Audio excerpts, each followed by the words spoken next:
Hello, Darlene. How are things for you today? Yeah, I'm really well, thanks, Paula, and thanks for inviting me along today. Oh, look, appreciate you joining us. It's awesome to have someone like you join us today, and your skills. We really appreciate what you're going to share.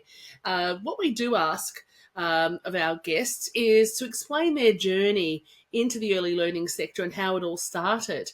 Could you share your journey with us? Yeah, absolutely. I'm one of those people who always knew they wanted to be a teacher. That's what I've heard from such a young child. I was the eldest child, I was the eldest grandchild, and somehow teaching just was in my blood. So I left school and went to uni and did my Bachelor of Teaching in Primary with a specialisation in early ed. Yep. I was with Education Queensland for 9 years. I taught as a primary school teacher in both Brisbane and also in some regional and rural areas up as far as Hewenden, halfway between Townsville and Mount Isa. So I was there for 4 years. It was an amazing experience. That's remote.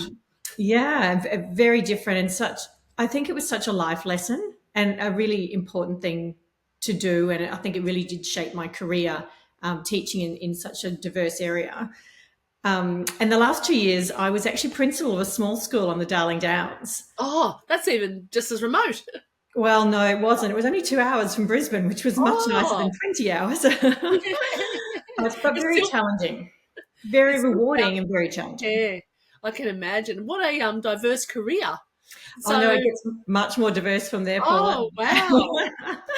So, look, I think teaching primary school children, and I taught year 5 for a number of those years, I felt like I needed to start when they were younger. And we know now how important those first 5 years are. And so some of the things I was seeing and some of the things I was experiencing, I just felt like I wanted to influence at a younger age. So I did something quite unique. And at the end of 2000, I actually took what most people would think is a super dream job. And it was. I moved to Hamilton Island. Oh, okay. Nice, right? Yeah, yeah. That's living the dream. So that's what happens when you put in to seek education and management and those sorts of fun things. So they had a childcare centre, as they were really referred to back then, 25 years ago almost, for their guests, and their staff were needing to use it as their workforce was growing, which really caused quite a challenge. So they started to build a second facility just for staff. And so I came Wow. on board, and it was my first experience with the construction and licensing of a new service. And so we opened the Island Kindy on Melaleuca Drive, which is opposite the church. If you've ever been to the island, I it's have. really Yeah, I know beautiful. what you mean. It's Yes, gorgeous. yeah, it is. Wow. So I had Oh, those two facilities, which was the education connection, but I very quickly got very diverse. And within 5 years that I was there, I was managing 9 departments on the island. So I had the beach, jet skis and catamarans. I had the golf driving range, the massage relaxation centre, sports club, mini golf activities, all the fun things on the island were set in my portfolio. So there's oh. diversity. There's diversity and all starting from like a childcare service. Yeah, absolutely. And I think, that's, one of the messages is your path can keep changing and, be open to what comes. But for me, I went from inspiring and teaching children to inspiring and working with adults. So it was a real shift for me in my career. And I learned more about business and that side of things, which obviously has helped now with the early education and care work that we do. I did my diploma in business in frontline management while I was there. So that added on to my education, so to speak. But believe it or not, 5 years on a luxury island was enough. So But it's isolating as well. Islands are isolating. they are. They're amazing communities. They're so connected and, so supportive and lifelong friends, and such an important part of my career. But it was a little isolating. So I came back to Brisbane and the Sunshine Coast, which was home, and I joined Tadpoles Early Learning Centres. Yes. And as their GM, we built 15 centres in 5 years. Wow. Yes. That's big too. That's a lot of work.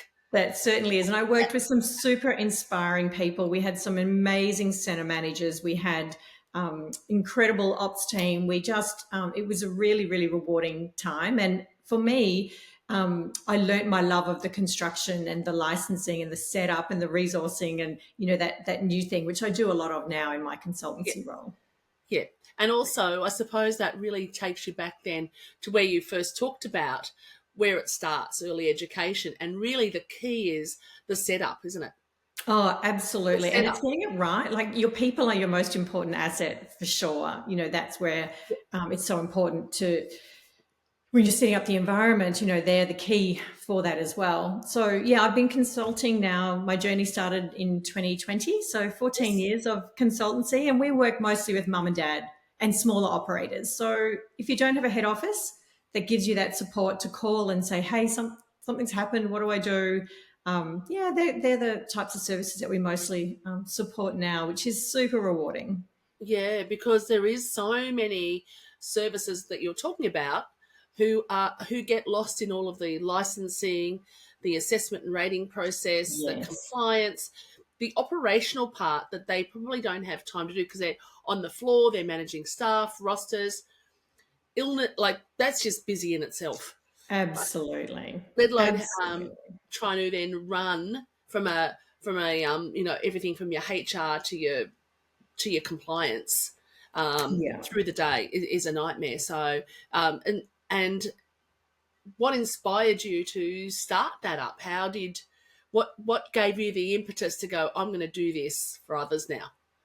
Look, I think I was inspired by a colleague who was doing the consultancy, who had left the corporate Yeah, profession, and I started consulting with her initially. So there was a small little group of a few of us who were working together, which was fabulous because you mentioned before islands can be isolating. Being on your own can be like being an island and can be isolating. So we had a gorgeous little group. The three of us were consulting together. And I think that's where I look at these individual services where somebody might own one, they might own three, but those services can be quite isolated in themselves. They're not part of a bigger structure. They don't have, monthly meetings with other centre managers. They don't have sometimes another service to call and say, I don't have staff. Can I please borrow one of yours? Or, yes, those yes. sorts of things. So we're their support so they don't feel so isolated. Yeah, and even just as you're saying that, a service, even if you have three, to actually have that sharing experiences and outside vision, I suppose, Mm. to go, wow, that's a great idea. That sharing of ideas and community really Yeah. grows those single services who may feel isolated.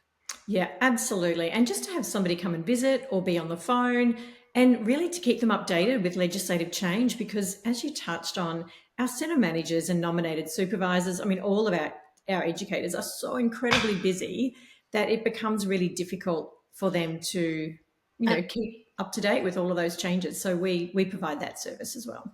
Absolutely, and you can imagine admin is not the strongest point of educators. That's not what they were there to do effectively. I know I was actually looking at an article recently that showed back 25 years ago the regulations were in a book about this thick, Oh, and now yes. it's like this thick plus not just one department is there's two or three or four departments that the regulations cross as Hmm. well. So there's a lot of work and a lot of knowledge to be learnt by someone whose main focus is looking after our children. Absolutely. And, most of our centre managers have come from being an educator and they're amazing educators. And it is a very different world when you're suddenly in that, nominated supervisor role. And, I've been through three changes of early ed legislation since 2000, like total changes. And I still believe it's the busiest time we've had. It's the busiest time with change, with legislative requirements. So yeah, it can be really difficult. So hopefully we offer, a little Yeah, bit of support to them there. yeah, and I can hear how important it is from you that you're giving that support. And look, I suppose even right down to you thinking child safe procedures and Hmm. policies and regulations now. Yeah, How many don't know what their responsibilities are in that because yeah, it's sort of all absolutely. state to state, then federal, then there's so many things. I take my hat off to you, actually, Mhm. Darlene, for looking after all our lovely little services that require that support. Um, Thank you. now, look. look, our topic today is actually what we've been doing, talking in communication and expectation setting with your Mhm. team. Um, to give our topic context and a starting point, how do you effectively set and communicate expectations with a team regarding key policies? Yeah, look, it can be super challenging from a time point of view. I think there's two parts to that question, Paula. There's definitely the setting expectations, and then there's the communicating it down so the whole team are aware. I think when you're setting those expectations, they really come from the philosophy to start with. So your own personal philosophy and that of the service. And really, all policies should come back to that philosophy. And really, at the heart of that should be children, full Yes. stop. You know, Yeah. that's what we're about.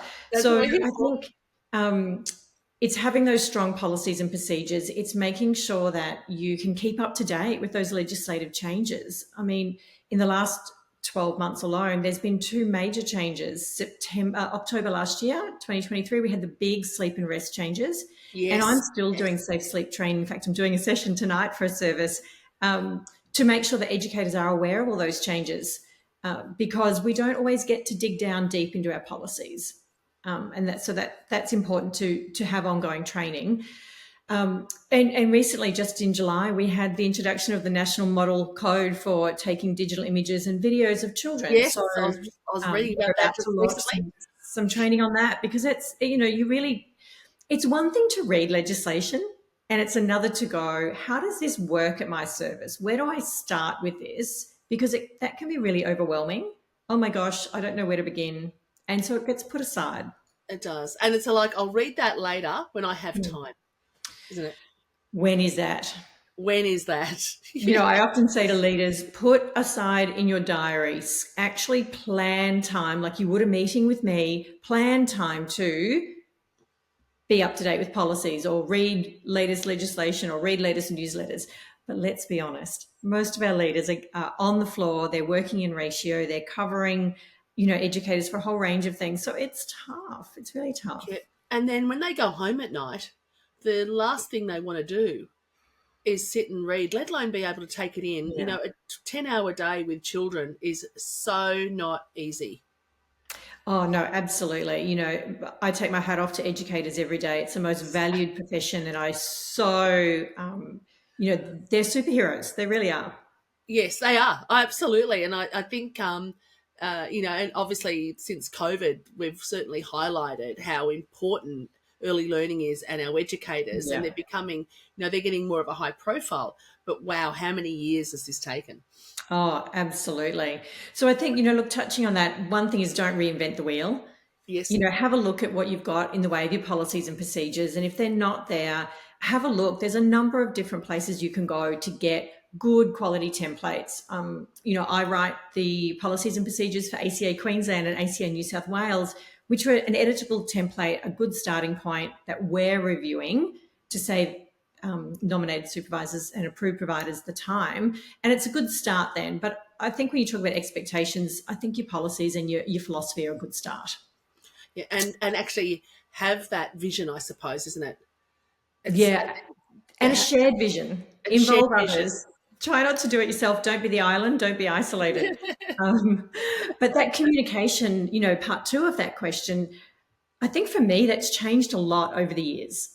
How I've communicated my expectation. I think that changes with each role that you do as well, for sure. But look, the key is communication, communication, communication. You can't over communicate, those expectations, but it's about understanding your team because we all learn differently, right? So Yes. understanding what works. Is it a And, poster that's a reminder? Is it a memo? Is it verbal reinforcement? What works for your team? Really knowing that. And I think ultimately having your expectations set and communicated starts at recruitment and selection and induction. and being clear about it, I suppose, isn't it? Definitely. And having, yeah, and actually it's a good point, the recruitment part, the first step in where someone enters your philosophy, Yes. your reason for your centre. Yes. And Do if they they're not aligned, align? yeah, they've got to align. They've got to, otherwise you're not going to have a cohesive team. No. So it's getting the right fit for the organisation, and then it's certainly making sure that they're well inducted. Yep. My experience, what I see a lot is in our busy world, we recruit someone who's amazing. We know they've worked in the profession before, so we make assumptions and we do a really quick 20-minute induction or half-hour induction, and we tick off some things and we go, off you go onto the floor. I need you in ratio. And done, you're inducted, all good. Woohoo! But the reality is, induction should take weeks and it should involve the whole team. It shouldn't just be the nominated supervisor or the educational leader or whoever does induction. It should also be the educators you're working alongside the new team member. And I think what happens in induction often is if I'm doing induction, then I have my preferences that I want to share. And so I'll just touch on those, the things I think are important, and I'll give a little snippet. But that's not having any understanding for the person who I'm communicating with, right? So what do they know? Because Yeah. we don't know what they know, and we don't know what they don't know. No, that's right. And we haven't given them the time to. And an interview and a resume is a small step into it. But Yeah. in real life, you've actually got to talk to that person as well. Oh, absolutely. And we make assumptions that they know, but is what they know meeting our expectation? When I opened my own service a few years ago, that was a real eye opener, even more so to understand how diverse the understandings were of people coming in from other services, people with 10 years experience who needed training to meet the expectations that we had, which children deserve. So I think recruitment, selection, induction all play a really big part there, and not just doing a once-off, an annual induction to make sure everyone's on the same page. Let's all regroup, and let's go again. Absolutely. And sometimes induction can even start before they even come into your service, right? It's about sharing information, Yeah. letting them read things before they're thrown into the day-to-day life of an educator or a centre manager, and then they can come in. So getting them prepared prior to that start date, and having balanced information, like you're Yeah. saying, everyone shares different snippets. There's got to be something that's everyone who comes in should have the access to the same information. Yeah, absolutely. So making sure those things are accessible, that they're user friendly, that they're readable. Having a little staff handbook with snippets of each policy and where to find, those things are very useful too. And not just before they start, but to reference Yeah, later to on. reference, that's exactly right. Yeah. And because there is so many, right? There's so many that when you're thinking about a situation, you can't always necessarily think, oh, that applies there, and I've got to do that now. They have to have access or have understanding of what's happening Yeah, yeah, absolutely. and what to apply, Yes. isn't it? Now, that was we've covered like the support and how we make sure everyone adheres to guidelines and standards and expectations. Is there anything else you'd like to add around that? I think making sure that educators understand it is definitely a challenge, because we are time poor, unfortunately, and it's no excuse. We've got to find a way. I think making it fun is really important. So, in the past with policies, I've done things like certainly quizzes or trivia nights. I've used the online free, what do you call, word find and crossword makers. I've cut policies up Yeah. and make them into jigsaws, and then you have to try and match who the responsibility sits with, or who might have the quote, what recognised authority might that have been from, for instance, Red Nose. Yes. So make it a bit of a treasure hunt, and make it fun. I think that's important because we want our educators to engage with it. That's really important.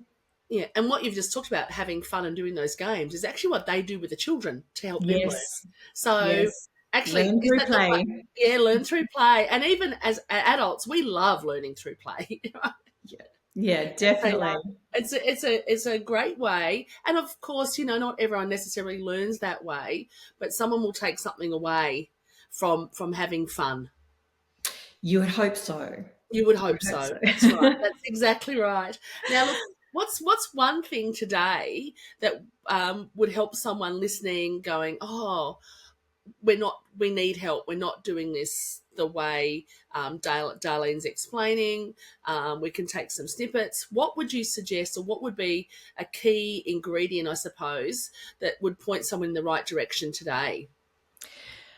Look, I think role modeling is super, super important. I think there are great opportunities for mentoring in the moment when you're engaging, getting on the floor. So often our leaders get caught behind a desk, behind a computer.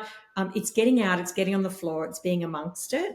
I think I like if I'm going to a service and saying, going into a room and greeting educators, I'm always getting down to the child level. I'm always making sure that I'm asking permission before I wipe a nose, that I'm offering a cuddle if a child's upset. I'm demonstrating children's agency and that respect for them. And so I would hope that that's a little bit of a training session that educators see that, and it's kind of mentoring in the moment.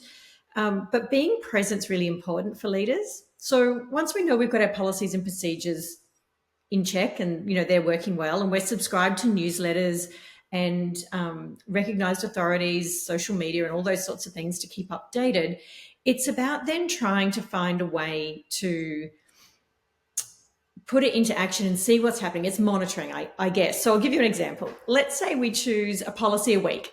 Yes. So I'm going to do arrival and departure policy. That's my focus for the week. As a leader, or as my ed leader, would be asked to do, I would be on the floor at arrival and departure time. I would be observing those interactions. I would be understanding what communication's happening. I would be observing what's happening to supervision while educators are talking to parents at arrival and departure. I would also then focus on the compliance and paperwork that goes with arrival and departure. So I would take the time to monitor the arrival and departure sign in and out procedures, the open and close checklist, the playground safety checklist, cleaning checklist. So I would, in that week, amongst everything else I'm doing, try to focus 1 day or 2 days at what's actually happening at arrival and departure. Yes. Is my team, so read my policy, understand, is my team delivering that? Is that what is actually happening in action? And mentoring in the moment to get that right. And if you do 1 a month or 2 a month, there's 12 to 24 policies you've focused on in a year. Done. Wow. That's actually really powerful, Darlene. And if you think about it, what you're doing is that role modeling. Yes. You're also able to see that the compliance is being done. And monitoring's so important. And without necessarily making it like you're watching them do the compliance, it's actually about they understand that you're there to view that the policy and procedures you've put in place are actually being done, and who needs some training, who's doing it well, right? Yep. Let's work out who's doing it well. How can we support that person to help others, but who's not understanding it, and how do we support them to do better? That's really, and that to me is a great team building exercise, rather than something where they're, oh my God, someone's coming in to watch me do something. Yeah, and if they're absolutely. clear on that over those 1 2 weeks a month, then the expectation isn't about they're checking on me. It's about this is our team building. Yep, this is our focus. And if you're noticing an educator who's not engaging at arrival or departure time, that's a great time to say, hey, I notice, what's happening for you?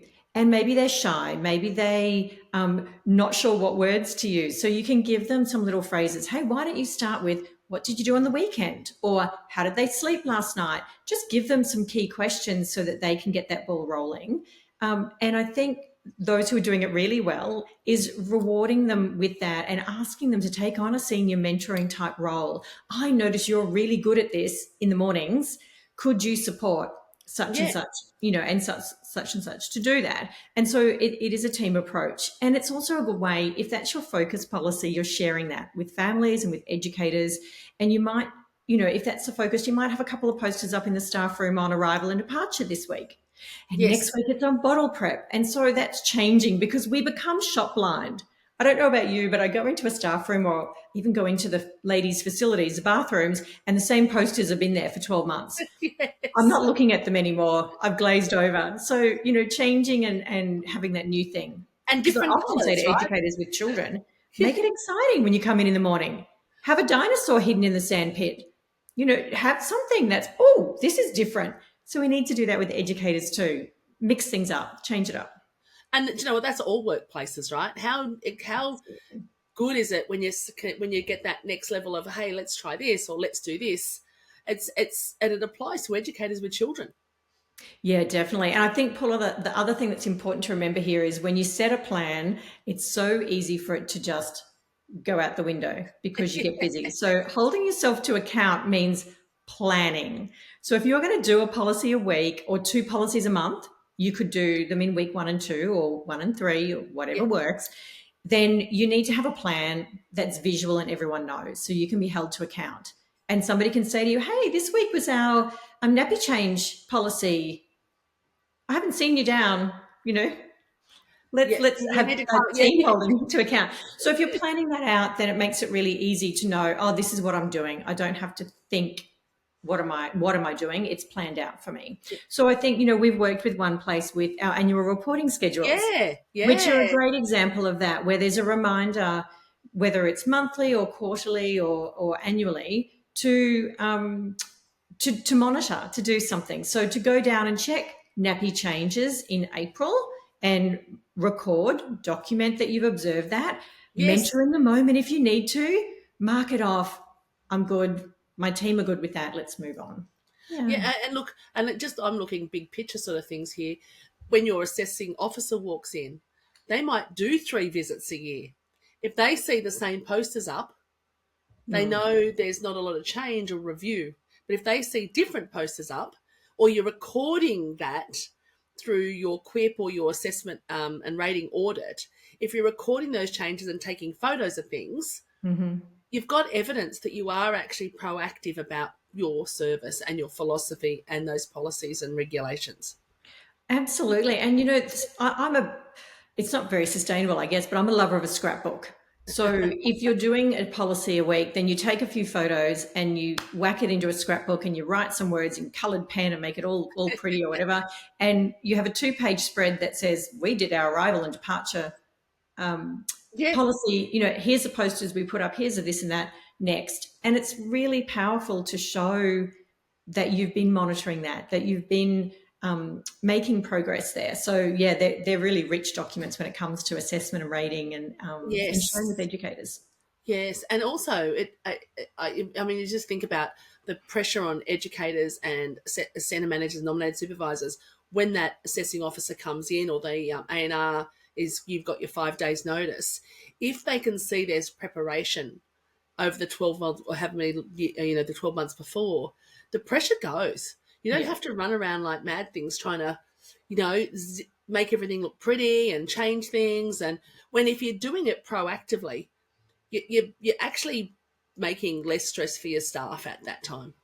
Oh, 100%. And let's face it, assessment and ratings a lot like an interview process where you think, oh my gosh, I have to remember the answers to things. And so it's such a stressful time for educators and for nominated supervisors. Well, it shouldn't be, but none of us like being, put into that Oh, situation. absolutely. So when somebody says to you, an assessing officer says, what have you done to monitor policy and procedures or educator practices? We can go blank. What have we done? Well, I go on the floor, but if you can pull out a document that shows actually this is how Yeah, I monitor it. We do a policy a week or a policy a month.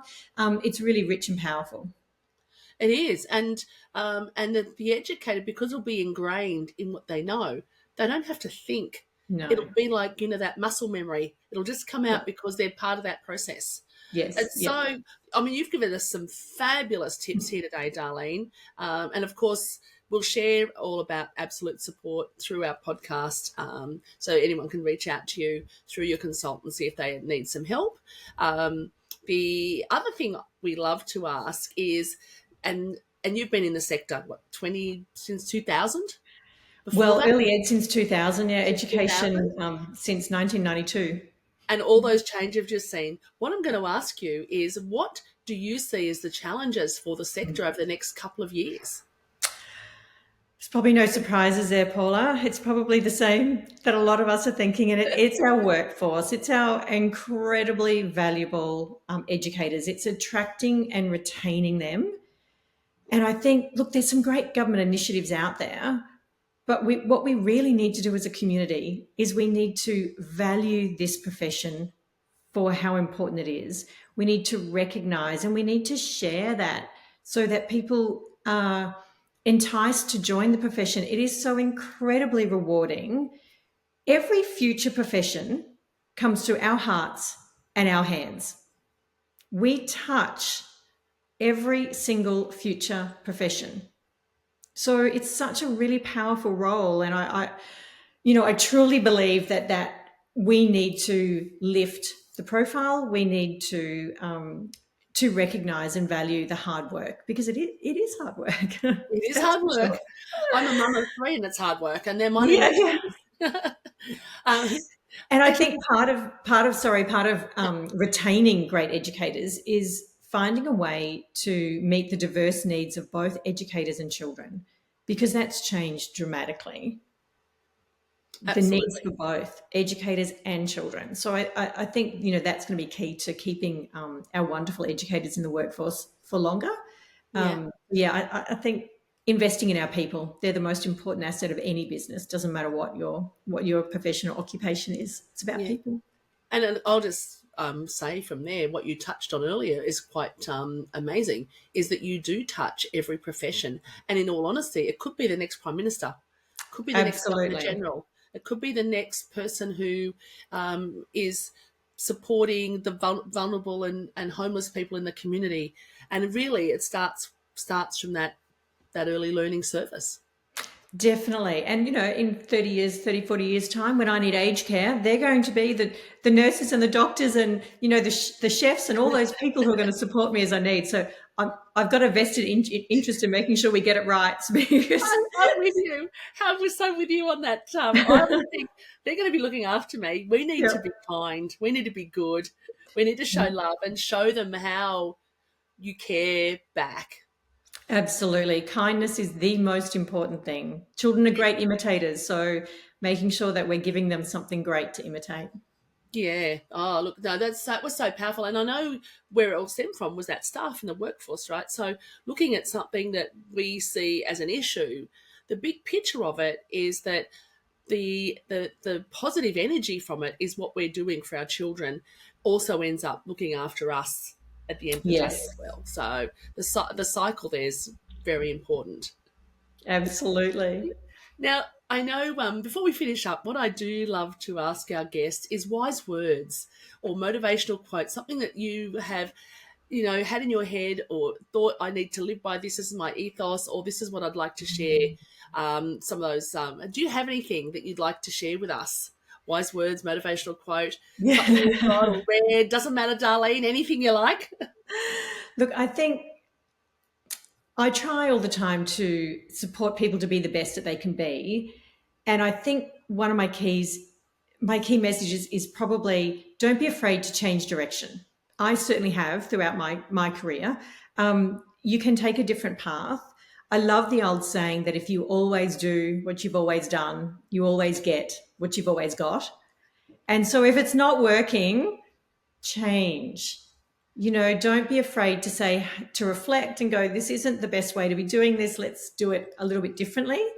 So I think that's an important message to give to educators. But most importantly, think big and congratulate yourself on being an early childhood educator. It's so important. It's so valuable. And take the time to give yourself a pat in the back, especially when days are tough. Especially, and look, also, I mean, your journey was so amazing. The places you've been, um, educators listening, don't think it's not possible. Put yourself out there. End up on Hamilton Island, Hayman Island. What else is Absolutely. there? Any island. Yeah, a Thursday Island. How amazing would that be? Anyway, Yes, we digress. That's another topic, Darlene. for sure. Yeah. Look, thank you so much for your time today. I really appreciate it. It's been fun. And I think the topic and the tips that you've been able to share with our audience today will be very much appreciated. And we look forward to the next one. Beautiful. Thanks so much for your time, Paula. Have a great day. Yes, you too, Darlene. Take care. Bye.